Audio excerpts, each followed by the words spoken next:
ఉమ్మడి కడప జిల్లా బాలరాజుపల్లి ఇసుక రీచ్ ను సందర్శించిన వైఎస్ఆర్సీపీ నేతలు చుట్టుపక్కల గ్రామాల రైతులు ఇసుక అక్రమ రవాణా వల్ల కలుగుతున్న అనర్థాలను అడిగి తెలుసుకున్న రాయచోటి, రాజంపేట, రైల్వే కోడూరు, లక్కిరెడ్డిపల్లి నియోజకవర్గాల ఎమ్మెల్యే, మాజీ ఎమ్మెల్యేలు శ్రీకాంత్ రెడ్డి, అమర్నాథ్ రెడ్డి, శ్రీనివాసులు, రమేష్ రెడ్డిలు పాల్గొన్న 3 నియోజకవర్గాల మండలాల వైఎస్ఆర్సీపీ నాయకులు సహజ వనరుల స్థానికులకు కాకుండా పక్క రాష్ట్రాలకు తరలించి కోట్లాది రూపాయలు దండుకున్నారని ఆరోపించిన నేతలు సంపద సృష్టిస్తా అంటూ ఉన్న సంపదను పక్క రాష్ట్రాలకు తరలించి లోకేష్ బాబుకు దోచిపెడుతున్నారు. శాండ్ కమిటీ నిబంధనలు సైతం తుంగలో తొక్కి చెయ్యేరులో రాళ్లు గుంతలు మిగిల్చారని ధ్వజమెత్తారు. సామర్థ్యానికి మించి రవాణా చేయడం వల్ల దెబ్బతింటున్న రోడ్లు, రైతుల మోటార్లు తొలగించాలంటూ బెదిరింపులు, మనుషుల ప్రాణాలు పోతున్న అక్రమ రవాణా రాత్రింబవళ్లు, నది మొత్తం గుంతలు ఉండడంతో రైతులు పొలాలకు, తోటలకు వెళ్లడం కష్టంగా మారింది. స్థానిక శాసనసభ్యులు అమర్నాథ్ రెడ్డి గారు చెప్పిన విధంగా కరువు కాటకాలలో అల్లాడుతున్నటువంటి ప్రాంతంలో సహజ వనరులు ఈ రకంగా దోపిడీకి గురి కావటం అనేది చాలా బాధాకరమైన అంశం. ప్రతి ఒక్కరు నిద్ర లేచినప్పటి నుంచి పర్యావరణం గురించి మాట్లాడుతుంటారు, లక్ష్యాలు ఇస్తూ ఉంటారు. మరి పవన్ కళ్యాణ్ గారు 4 అడుగులు ముందుకేసి నేనే పర్యావరణాన్ని కాపాడుతా అని చెప్పి 24 గంటలు మాట్లాడుతూ ఉంటాడు. మరి నిర్దాక్షిణంగా ఈ ప్రాంతంలో ప్రకృతి సౌందర్యమైనటువంటి ఈ ప్రాంతంలో సహజ వనరులు ఏ రకంగా దోపిడీకి గురవుతున్నాయనేటువంటిది మీరే కళ్ళారా చూస్తున్నారు.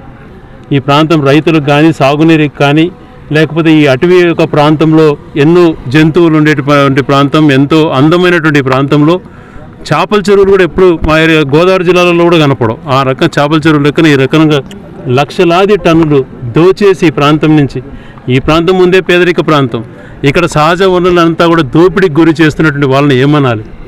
చాలా రోజుల నుంచి చెప్తున్న శాసనసభ్యుల వారు అనేక సార్లు కలెక్టర్ గారి దృష్టికి ఎన్నోసార్లు తీసుకెళ్లారు. ఏమాత్రం చలనం లేదు. ఈరోజు మేము వస్తున్నామని తెలుసుకొని ఇప్పటికిప్పుడు మిషన్లు దాపెట్టేసేసి టిప్పర్లు ఆపారు. రోజుకు 5-10 కాదు 100-150 టిప్పర్లు ఈ రకంగా తోలేటువంటి పరిస్థితి. ఇవన్నీ అడిగి పోగల వీడియోలు. ఒకసారి జగన్మోహన్ రెడ్డి గారే ఈ వీడియో చూపించారు ఒక మీటింగ్లో, ప్రెస్ మీట్లో. కాశ్మీర్ ప్రాంతంలో యుద్ధానికి పోయినట్టు పోతున్న ట్యాంకర్లు ఏంది ఇంత ఘోరంగా ఉందని. ఈరోజు ట్యాంకర్లు చూస్తే మనకు అర్థమవుతాం. ఈరోజు ఒకరోజు మేము వస్తున్నామని చెప్పి దాపెడితే వాస్తవాలు దాగవు కదా. ఇంత ఘోరంగా 100 లాది టిప్పర్లు ఇవన్నీ ఉండడంతో పాటు పెద్ద పెద్ద మిషన్లు పెట్టి ఈ రకంగా ఎత్తేటువంటి పరిస్థితి.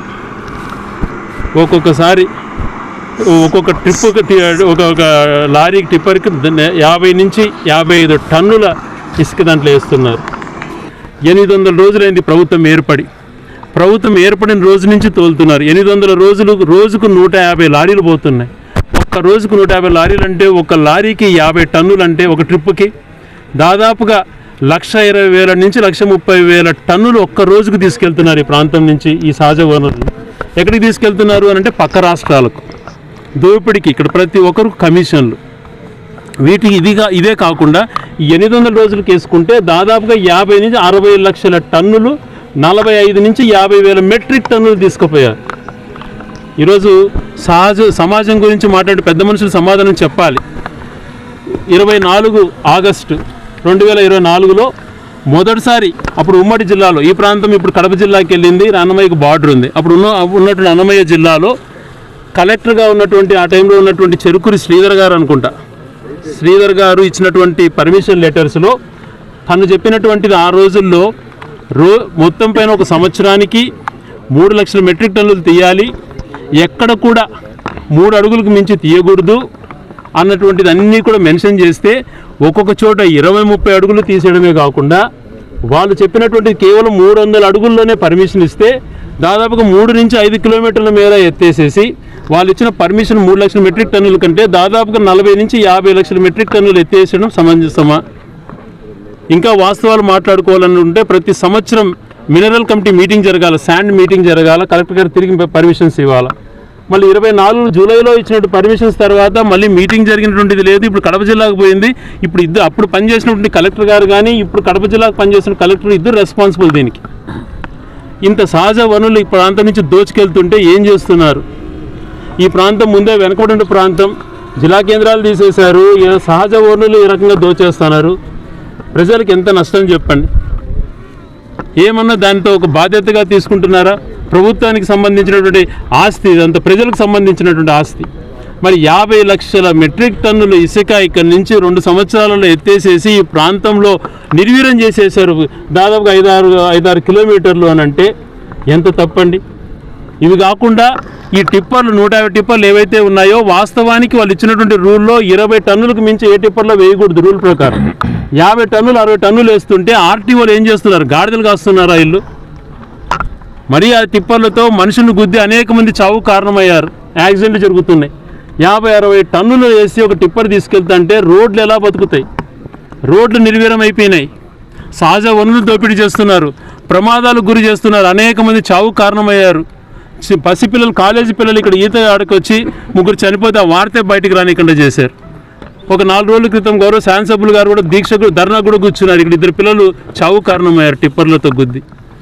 ఇన్ని రకాల చేస్తుండే, ఇన్ని రకాల సమాజానికి నష్టం చేస్తుంటే ఏం చేస్తున్నాయి ఈ వ్యవస్థలంతా కూడా?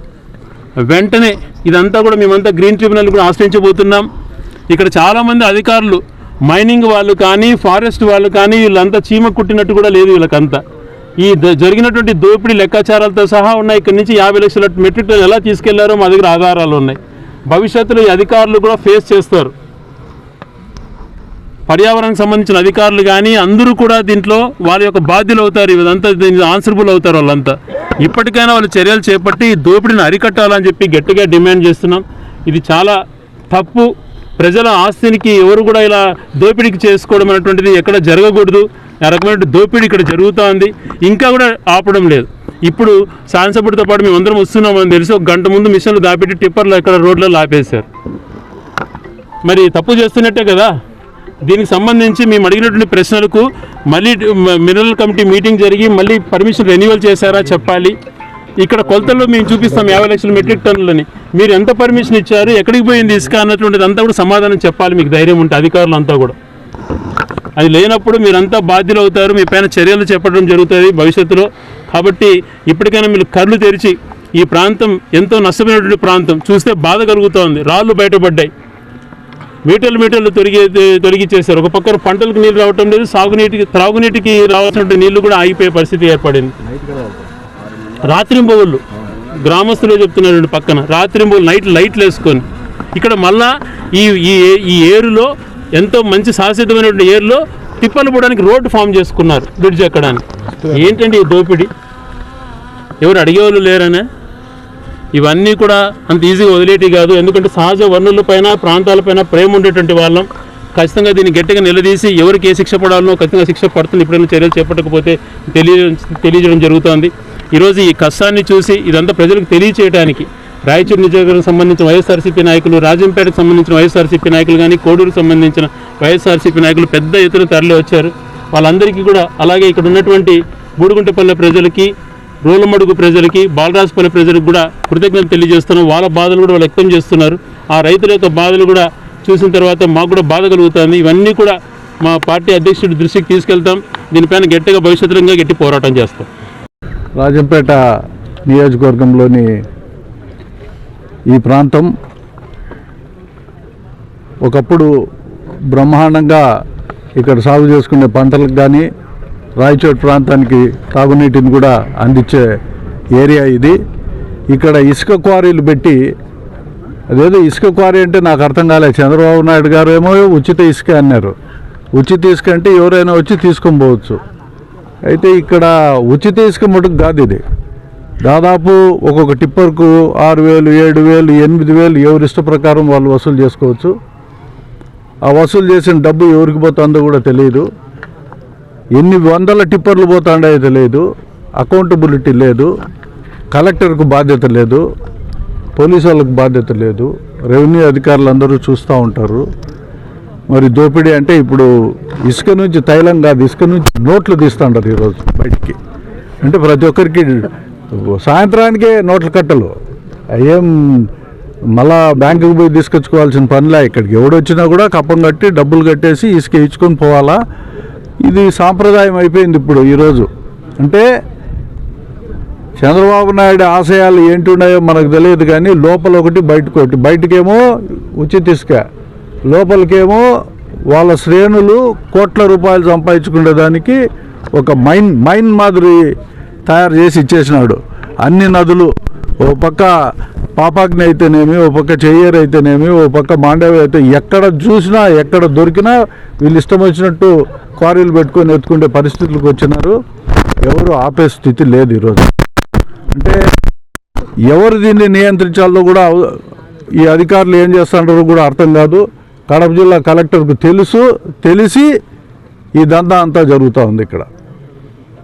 ఒక పక్క పాపాగ్నిలో అయితే మొన్ననే నలుగురు పిల్లలు చచ్చిపోయినారు. అక్కడ చూస్తే 7,000 రూపాయలు 8,000 రూపాయలు వసూలు చేసి ఎక్కడికి పోతుందో ఇసుక తెలియనంత. అంటే బార్డర్లు కూడా ఫిక్స్ చేసుకున్నారు ఈరోజు. ఈ బార్డర్ దాటితే ఈ ఎమ్మెల్యే కప్పం కట్టాలి, ఆ బార్డర్ దాటితే ఆ ఎమ్మెల్యే కప్పం కట్టాలని. అంటే ఎవరి సామ్రాజ్యం వాళ్ళు పదిలం చేసుకొని దోపిడీ చేసే కార్యక్రమాలు జరుగుతూ ఉన్నాయి. ఇది పూర్తిగా దీనిపైన గ్రీన్ ట్రిబ్యునల్కు పోవాల్సిన అవసరం ఎంతైనా ఉంది. దాదాపు 15-18 అడుగులు గోతులు దువ్వేసినారు. ఎక్కడ కూడా ఇప్పుడు ఈరోజు పొరపాటున ఏరు వచ్చిందనుకో, నీళ్లు నిండినాయనుకో, ఎక్కడ గోయిందో అర్థం కాదు. ఎవరు లోపలికి దిగినా మొత్తం పశువులతో సహా అందరూ చనిపోయే పరిస్థితే. లోపల దిగితే ఇక్కడ ప్రాణాలు మటుకు ఉండవు. అటువంటి పరిస్థితి ఈరోజు ఇక్కడ నెలకొల్లింది. దీనిపైన అధికారులు చర్యలు తీసుకోవాలా. ఈ ప్రభుత్వ అధినేత అయిన చంద్రబాబు నాయుడు దృష్టికి ఇది పోవాలా. ఆయన నిజంగా దీన్ని అలౌ చేస్తున్నాడు అని ఆయన ఒప్పుకుంటే సంతోషం. ప్రజలు ఏ రోజు చెప్పాలన్నా ఆ రోజు చెప్తారని చెప్పి కూడా ఈ సందర్భంగా చెప్తూ ఈ కార్యక్రమాన్ని తక్షణం ఆపాలా. మీరు కావాలంటే ఉచిత ఇసుక విధానం ప్రకారము ఎవరైనా వచ్చి తీసుకుపోవడానికి వాళ్ళ వెసులుబాటు ఉంది. వాళ్ళు వచ్చి తీసుకుపోతారు. వాళ్ళకు ట్రాక్టర్లు ఉంటాయి, మనుషులు పెట్టి లోడ్ చేసుకుంటారు. ఉపాధి హామీ కూడా ఉంటుంది వాళ్ళకు. ఇట్లా పెద్ద మిషన్లు పెట్టి 100 టిప్పర్లు తీసుకుపోవడము, రోడ్లన్నీ డ్యామేజ్ అయిపోతుండే. ఒక పక్క 60-70 టన్నులు లోడ్ కెపాసిటీ బేర్ చేసే రోడ్డు ఏది కూడా ఈ ప్రాంతంలో లేదు. మరి ఈరోజు అక్రమంగా అంతంత వెయిట్ తీసుకొని పోతా అంటే రోడ్లు ఒక పక్క డ్యామేజ్ అవుతుండే. ప్రభుత్వ ధనం వృధా అవుతూ ఉంది. ఇవన్నీ కూడా దృష్టిలో పెట్టుకొని ఇక్కడ ఈ యాక్టివిటీ, ఇది మైనింగ్ యాక్టివిటీ కిందకి లెక్క. ఇది ఉచిత ఇసుక కాదు. ఈ నదిలో మైనింగ్ చేస్తుంటారు. మైనింగ్ చేసి విపరీతమైన డబ్బులు దోచేసే కార్యక్రమంలో ఉన్నారు. ఇది ప్రభుత్వం తక్షణం దీనిపైన చర్యలు తీసుకోవాలని డిమాండ్ చేస్తాం.